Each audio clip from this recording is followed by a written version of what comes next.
All right, you guys, what's up? Welcome back to Premier Study Investing. Wonderful to have you. Hey, today we're going to be looking at Adamis Pharmaceutical. They had the 2020 basically year in review on the revenues, business update, stuff like that. Here's the story on Adamis, so you can either like stay or click away. Okay, so this is three drugs. One, they have Tempol. It's used for 19, also for flu, also for respiratory syncytial virus. I really like that. It's just starting their phase 2/3 in 2021. You can see that here, second quarter of 2021, which we're now in. So that's one interesting thing. It's not going to be out real soon. I do believe it's a capsule. I think it's a capsule. We should double check that. I'll try to put it in the notes. Number two, this drug called Symjpi. It's basically the same old epinephrine that we've been using for forever. Whenever you have like a severe allergic reaction like bee stings, peanut allergies, something like that. Well, we know that there's been a lot of people having severe allergic reactions with the vaccines, right? So got to be careful what I say. Don't want to get myself in trouble. But I'll show you a report. Say they put out, there's about 34,000 of these reported, and I'll look at the time period. But let's say if there was 35 million, right?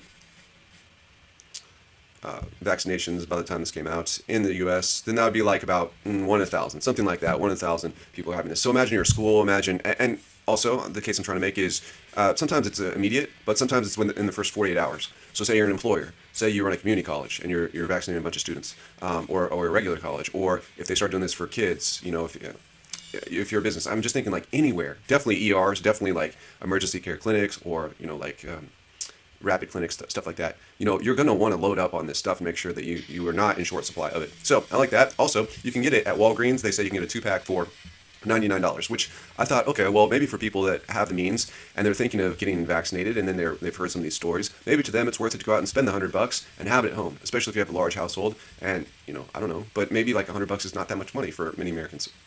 Maybe it'd be a good thing to have. I don't know. Anyways, drug number 3, it's called Zemhi. It's for the, basically it stops the opioid overdose. So there's all these drugs like fentanyl and other drugs, I guess, just related to like pain management that are now, people get hooked on. And I talked to someone like recently who they had a bad car crash and they got hooked on that. And they basically said, well, you just do whatever your doctor says, and that's what they did until it was like kind of too late for them. So we have this big opioid epidemic in the United States. And so that's drug number 3. All right.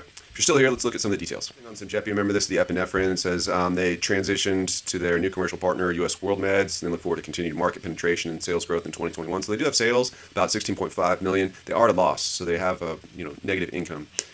So yeah, they're operating at a loss currently. But I don't know. You could see maybe some sales would pick up from epinephrine. What else?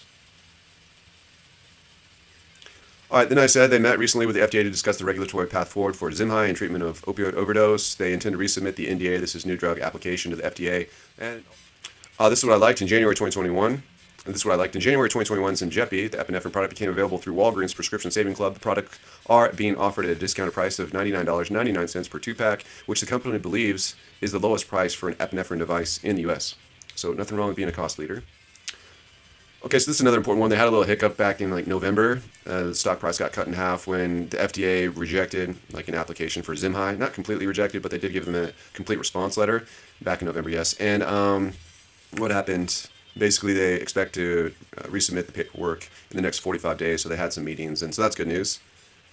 Basically, they have a patent that was accepted. It allows them to prescribe this drug, naloxone, I don't know, composition at a greater dose of 5 milligrams or greater.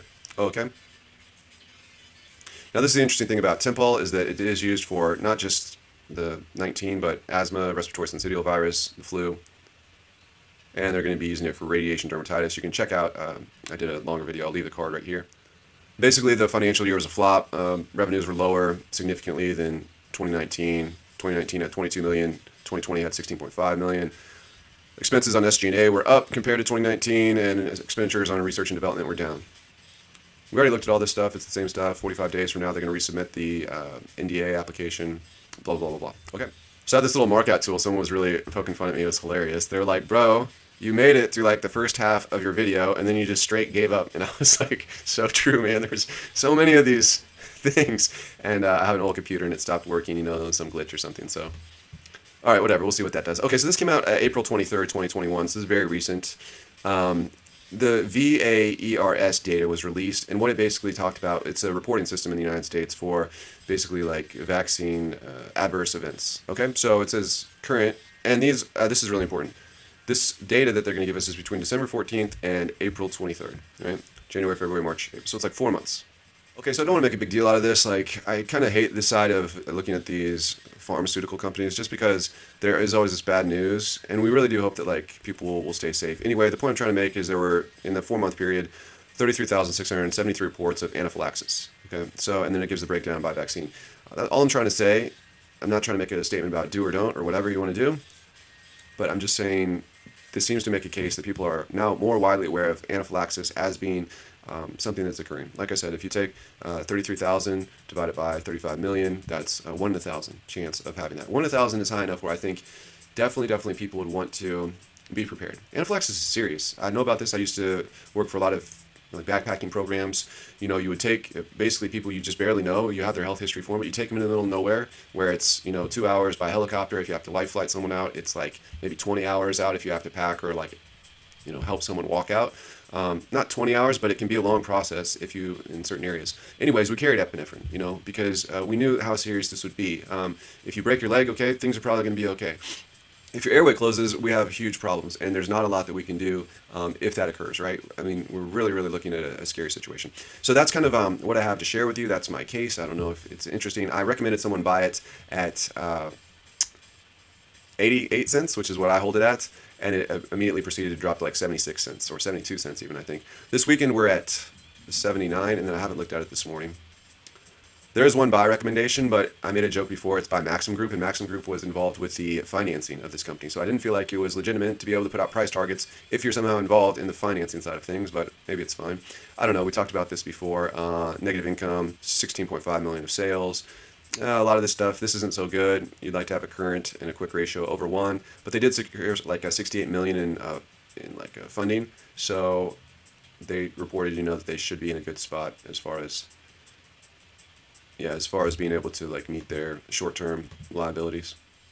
And there's a lot more ads on this than there used to be. So I still love FinViz, but this was the big drop in November when they had to do that, when they got the bad news from the FDA, and then we've had this crazy run up, and then 78 cents this morning. Okay, so I hope that helps. We'll talk to you guys. We'll talk to you on the next one.